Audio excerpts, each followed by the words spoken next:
Hello, bachcho, let's read the question first. The question says that two balls, each of mass m, are placed on two vertices of an equilateral triangle. A ball of mass 2m is situated at the third vertex. Determine center of mass of the system.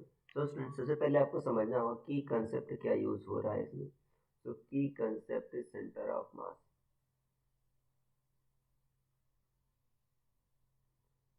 Centre of mass क्या होता है बच्चों?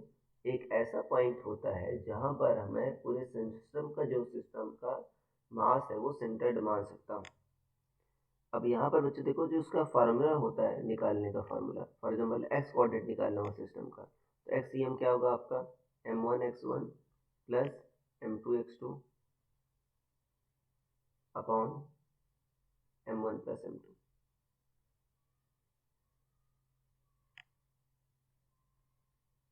ये होता है बच्चों x coordinate निकालने का फार्मूला m1 x1. अगर y कोऑर्डिनेट निकालना होगा मुझे तो क्या कर दोगे, एक्स की जगह आप y रख दोगे, m1y1 plus m2y2 upon m1 plus m2. ये बच्चों आपका y कोऑर्डिनेट निकालने का फार्मूला. देखो अब मुझे x और y दोनों निकालना है. कह रहा है आपका दो वर्टिसेस ऑफ इक्विलेटरल ट्रायंगल, आप ठीक है ना है. अब कह रहा है सिस्टम का सेंटर ऑफ मास कहाँ पर होगा ये बताना है बच्चों. अब देखो मैं क्या कर रहा हूँ, यहाँ पर बच्चों ए पर ओरिजिन मान रहा हूँ मैं. कहाँ पर मान रहा हूँ मैं? ए पर ओरिजिन मान रहा हूँ. तो ये बच्चों आपका बच्चों आपका एक्सेस हो गया, ये क्या हो गया आपका वाई एक्सेस हो गया.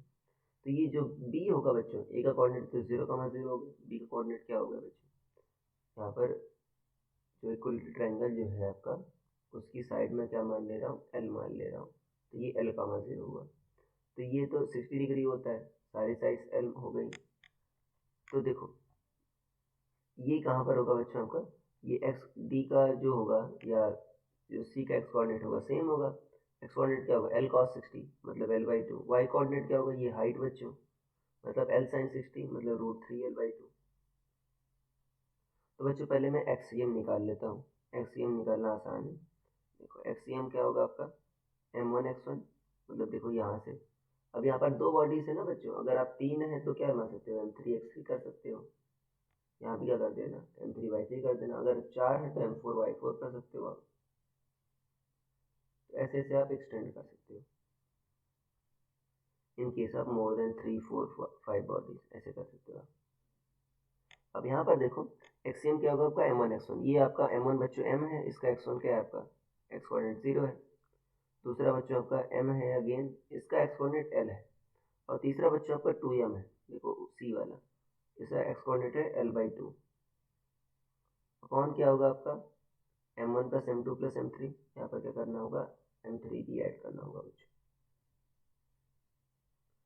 तो m1 m प्लस m2 भी m, फिर क्या बच्चे 2m. देखो ये क्या होगा बच्चे 2ml होगा डिवाइड बाई 4m. तो कितना होगा ये आपका L/2. एक्सीएम कितना आएगा आपका L/2. YCM कैसे निकालेंगे, YCM क्या होगा बच्चों आपका m1y1 मतलब m इंटू 0 प्लस m2y2. देखो इसका भी बच्चों 0 है, ठीक है, plus m3y3 2m into √3L/2 upon m1 plus m2 plus m3. m plus m plus 2m. अब देखो ये देखो √3ml बच्चों आ जाएगा और नीचे कितना आ जाएगा आपका 4m आ जाएगा. तो ये √3L/4. तो बच्चों जो सिस्टम का जो आ गया सेंटर ऑफ मास कहाँ पर लाई करेगा, L/2 कामा √3L/4 यहाँ पर लाई करेगा.